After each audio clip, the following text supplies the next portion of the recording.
안녕하세요. 오늘은 최근 미국과 중국 간 무역 협상 결과, 이게 소위 글로벌 사우스 국가들에게는 어떤 의미일까? 이걸 다룬 블룸버그 오피니언 기사를 좀 깊게 들여다볼까 합니다. 네, 핵심 주장은 뭐랄까? 지금 워싱턴의 외교 정책 초점이 이상보다는 거래, 그런데 실리에 맞춰지고 있다는 거예요. 맞습니다. 이 기사가 딱 지적하는 게 지금이 좀 중요한 시점이라는 거죠. 네. 민주주의 같은 어떤 공유 가치 이런 것보다는 경제적인 협상력이 미국과의 관계에서 더 중요해지고 있다. 이런 분석입니다. 그럼 이게 구체적으로 뭘 의미하는지 좀 더 파고 들어가 보죠. 네, 그러시죠. 기사가 첫 예로 드는 게 최근 미중단 임시 무역 합의잖아요. 네, 그렇죠. 관세 좀 낮추고 뭐 3개월 더 협상하자 이런 내용이 있는데 기사는 오히려 합의문에 안 들어간 내용이 더 의미심장하다고 봐요. 정확합니다. 그게 아주 핵심적인 부분인데요.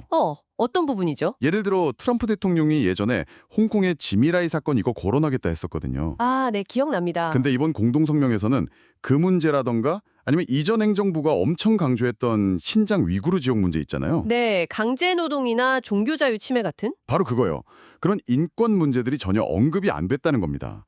이런 누락이 바로 이게 거래 중심이구나 하는 증거라고 보는 거죠. 아, 그러니까 메시지는 일단 비즈니스부터 하자 이런 느낌이군요. 그렇죠.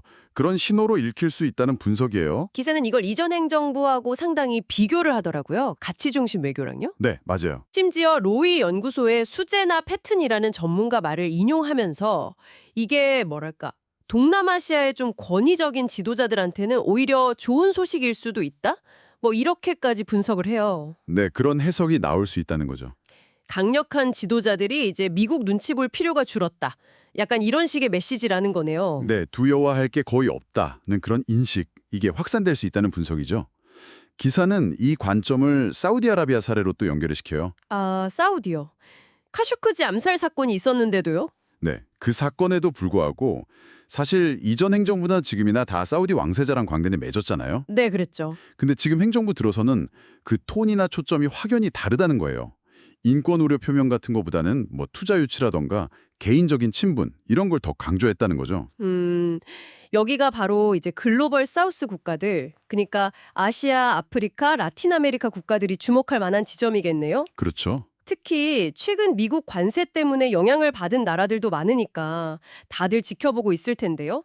이 나라들은 그럼 어떻게 반응하고 있다고 분석되나요? 당신께서도 한번 생각해 보세요. 기사를 보면 이 나라들이 이제 생존 전략을 좀 다시 짜고 있다 이렇게 봐요. 전략을 다시 짠다. 네. 중국이 경제력을 무기로 미국이랑 협상해서 뭔가 얻어내는 걸 봤잖아요. 네, 이번 합의에서요. 그러니까 이게 미국을 상대하는 방식이구나 이렇게 생각할 수 있다는 거죠. 그럼 어떻게 하는데요? 그래서 미국이랑 중국 사이에서 줄타기를 하면서 동시에 인도 같은 다른 지역 강대국하고도 관계를 좀 강화하고 뭐랄까 워싱턴에만 의존하지 않는 좀 더 다극화된 전략을 쓸 가능성이 커진다는 거예요. 다극화 전략이요? 이게 그럼 장기적으로 보면 어떤 영향을 줄까요? 그냥 뭐 실용적인 외교로 바뀌는 걸까요? 글쎄요. 어떻게 보면 과거에 미국이 맨날 같이 얘기하는 거에 좀 피곤해했던 나라들은 오히려 환영할 수도 있지 않나요? 네, 그럴 수도 있죠.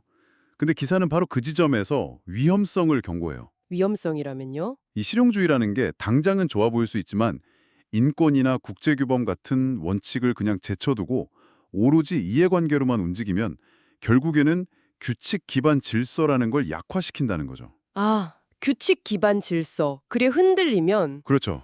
이 규칙 기반 질서라는 게 뭐 국가 간에 합의한 국제법이나 규범, 무역협정, 인권조약 같은 거잖아요. 네. 이게 약해지면 결국 힘센 놈이 장땡인 세상이 될 수 있다는 거예요. 예측이 안 되고 불안정해지는 거죠. 엠네스티 같은 단체들도 이런 변화가 전 세계 인권 상황에 미칠 영향, 이거 심각하게 경고하고 있다고 덧붙이고요. 와, 국제 관계에서 거래냐 가치냐 이 문제에 더해서 강대국의 이런 선택이 글로벌 사우스 국가들의 외교 전략까지 연쇄적으로 바꿀 수 있다니 참 생각해 볼 게 많네요. 맞습니다. 오늘 살펴본 이 분석은 지금 변화하는 국제 질서의 한 단면을 아주 날카롭게 보여주고 있어요. 네. 그러면서 당신께 중요한 질문 하나를 던지는 거죠. 만약에요, 국제 외교 무대에서 경제적인 힘이 공유된 가치보다 점점 더 중요해진다면, 특히 강대국들 사이에서 살 길을 찾아야 하는 국가들의 입장에서 볼 때 과연 글로벌 협력과 안정의 미래는 어떤 모습일까요?